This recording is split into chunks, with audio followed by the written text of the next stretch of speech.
आज मैं आप सभी के लिए लेके आई हूँ एक और बिहारी डिश दाल पिट्ठी की रेसिपी। दाल पिट्ठी बिहार की बहुत ही पॉपुलर रेसिपी है। ये खाने में तो स्वादिष्ट होती ही है, साथ ही ये हेल्दी भी होती है। कई जगह पर इसे दाल की दुल्हन भी बोला जाता है, पता नहीं क्यों, शायद ये देखने में इतनी खूबसूरत होती है इसलिए। तो दाल पिट्ठी बनाने के लिए सबसे पहले हम इसकी दाल बनाकर तैयार करेंगे। इसके लिए मैं यहाँ पे ले रही हूँ चने की दाल। आप इसे किसी भी दाल से बना सकते हैं या फिर 2-3 दाल को मिक्स करके भी बना सकते हैं, लेकिन हमारे यहाँ ये चने की दाल से बनाई जाती है, इसलिए मैं आज इसे चने की दाल में ही बना रही हूँ। तो यहाँ पे मैंने चने की दाल को 2-3 पानी से अच्छी तरह से धो लिया है और अब इसे कुकर में ट्रांसफ़र कर लेंगे। यहाँ पे मैं 2 से 3 गिलास पानी डाल रही हूँ, 1 टीस्पून हल्दी पाउडर और स्वाद के अनुसार नमक। और जैसे कि हम नॉर्मल दाल बनाते हैं वैसे दाल बना लेंगे। मीडियम फ्लेम पर 4 से 5 विसल आने तक हम दाल को अच्छी तरह से पका लेंगे और जब तक दाल पक रही है तब तक हम बाकी की तैयारी कर लेते हैं। तो यहाँ पे मैं तड़का लगाने के लिए कुछ चीज़ों को चॉप कर रही हूँ, जैसे कि प्याज। तो यहाँ पे मैंने 2 मीडियम साइज के प्याज लिए हैं और इसे बारीक बारीक काट लेंगे। इसके साथ ही 2 हरी मिर्च को भी बारीक काट लेंगे। 6 से 7 लहसुन की कली, इसे भी हम बारीक बारीक चॉप कर लेंगे। जो लोग प्याज लहसुन नहीं खाते हैं वो इसे स्किप कर दीजिएगा और इसकी जगह पे बारीक अदरक, हरी मिर्च और टमाटर चॉप करके डाल दीजिएगा। ये तब भी बहुत ही टेस्टी बनेगी। अब चूल्हे पे एक कढ़ाई रखेंगे और इसमें डालेंगे 2 बड़ा चम्मच सरसों का तेल। अगर आपको सरसों के तेल का फ्लेवर पसंद नहीं हो तो आप इसकी जगह पे घी भी डाल सकते हैं। तेल के गर्म होते ही हम इसमें डालेंगे 1 टीस्पून जीरा। उसके बाद हम इसमें ऐड करेंगे बारीक चॉप की हुई लहसुन और इसे हल्का सा ब्राउन होने तक पका लेंगे। इसके बाद हम इसमें बारीक कटी हुई प्याज ऐड करेंगे, हरी मिर्च ऐड करेंगे और इसे हम भून लेंगे जब तक कि प्याज का कलर ब्राउन ना हो जाए। अलग अलग जगह पर इसे अलग अलग नामों से जाना जाता है। बहुत जगह पर इसे दाल ढोकली भी बोलते हैं। थोड़ा शेप अलग होता है और सारे स्टेट में बनाने का तरीका थोड़ा थोड़ा डिफरेंट होता है। मैं अपने बिहार में जैसे बनाया जाता है बिल्कुल वैसा ही बना रही हूँ। तो प्याज जब हल्का सा ब्राउन हो जाए तब हम इसमें टमाटर ऐड करेंगे। यहाँ पे मैं 2 मीडियम साइज का टमाटर ले रही हूँ, जिसे कि मैंने बारीक काट लिया है और अब इसे भी प्याज के साथ भून लेंगे जब तक कि टमाटर अच्छी तरह से गल नहीं जाए। इसके बाद हम इसमें ऐड करेंगे 1 चुटकी हल्दी, हाफ टी स्पून लाल मिर्च पाउडर, हाफ टी स्पून धनिया पाउडर और हाफ टी स्पून जीरा पाउडर। आप चाहें तो मसालों को पूरी तरह से स्किप कर सकते हैं।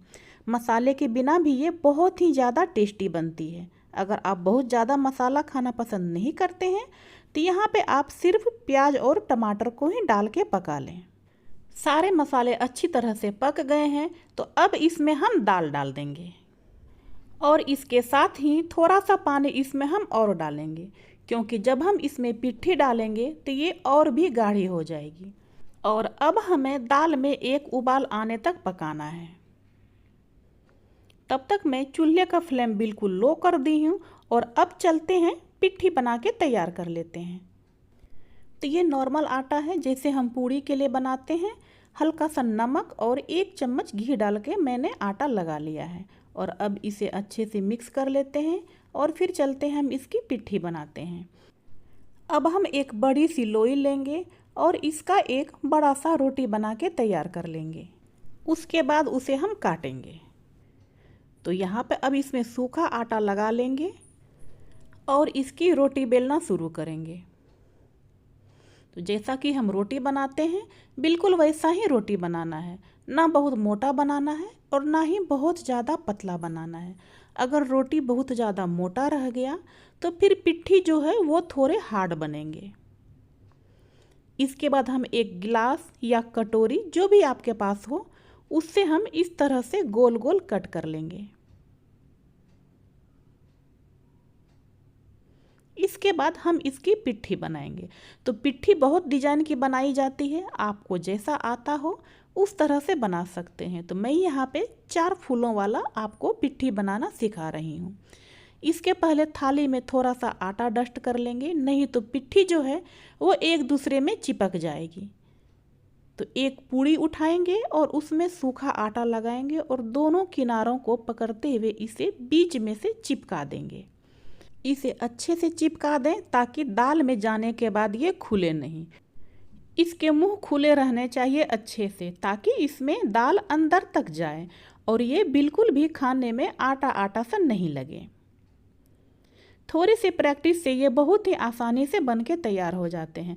बहुत ज़्यादा टाइम नहीं लगता है इसमें, लेकिन फिर भी अगर आपको इसे बनाने में प्रॉब्लम हो रही हो तो आप इसे बर्फ़ी के आकार में भी काट के बना सकते हैं। गोल काटने के बाद ये जो किनारे बच जाते हैं आप इसे भी दाल में डाल सकते हैं।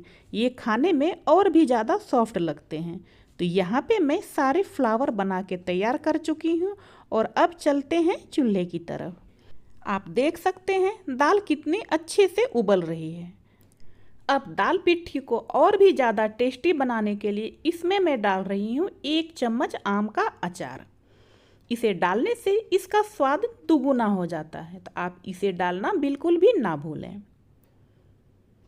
इसे दाल में अच्छे से मिक्स कर लेंगे और अब दाल बहुत अच्छी तरह से उबल चुकी है, तो इसमें हम एक एक करके पिट्ठी डाल देंगे। तो आप देख रहे हैं जहाँ पे दाल उबल रहा है वहीं पे मैं पिट्ठी डाल रही हूँ। एक ही बार में सारे पिट्ठी को नहीं डालना है, वरना ये पिट्ठी जो है आपस में एक दूसरे से चिपक जाएगी। एक बार में आप एक बैच की ही पिट्ठी डालें। थोड़ी देर ये उबल जाएगी, उसके बाद हम दूसरे बैच की पिट्ठी डालेंगे। इसे थोड़ा सा चला देंगे ताकि ये नीचे से कढ़ाई से चिपके नहीं। और अब मैं आपको दूसरे प्रकार की पिट्ठी बनाना बता रही हूँ। तो आटे का थोड़ा सा पोर्शन हाथ में लेंगे और इस तरह से हाथों में मसलते हुए इसे दबा देंगे। तो इस तरह से छोटे छोटे पिट्ठी दाल के साथ खाने में बहुत ही अच्छे लगते हैं और जो वो फ्लावर हैं वो इसमें देखने में सुंदर लगते हैं। तो हमारे घर में ये दोनों तरह के पिट्ठी मिक्स करके बनाया जाता है।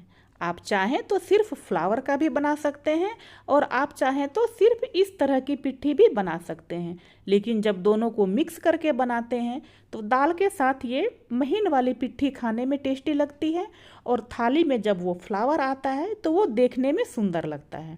तो दोनों का कॉम्बिनेशन बहुत ही बढ़िया लगता है। तो हम जब भी बनाते हैं तो दोनों तरह की पिट्ठी मिला के बनाते हैं।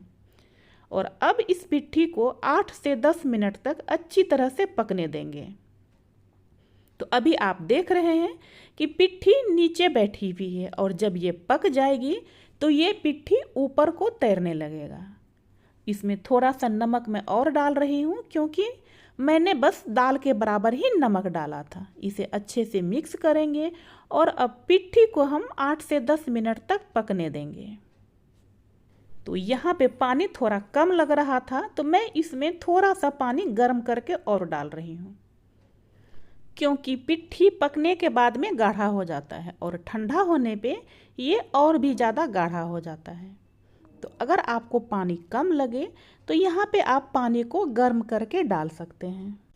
दाल पिट्ठी बनाना बहुत ही आसान है। ये खाने में तो टेस्टी होता ही है, साथ ही ये हेल्दी भी होता है।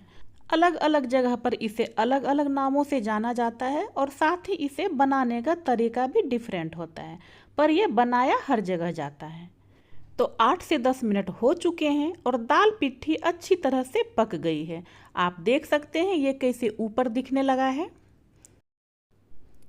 और अब आप दाल की कंसिस्टेंसी भी देख सकते हैं। ये दाल देखिए कितनी अच्छी तरह से पक गई है और गाढ़ा गाढ़ा सा हो गया है। तो पिट्ठी बनके बिल्कुल तैयार है।